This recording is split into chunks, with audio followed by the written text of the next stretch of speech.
কি চলছে এই দেশে? কোথায় সুরক্ষা?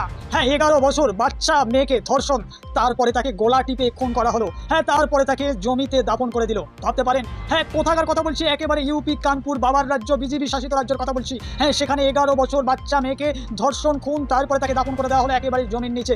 ভাবতে পারেন? হ্যাঁ, সেই বিজেপি শাসিত রাজ্য। বাচ্চা মেয়েটি বকরি চড়াতে গিয়েছিল, সন্ধ্যার সময় বকরি ফিরে এসেছে বাড়িতে, কিন্তু বাচ্চা ফিরে আসেনি। হ্যাঁ, বাড়ির লোক একেবারে পেরেশান, চারিদিক খুঁজছে, মাঠে গিয়েও খোঁজা হয়েছে কিন্তু বাচ্চা পাওয়া যায়নি।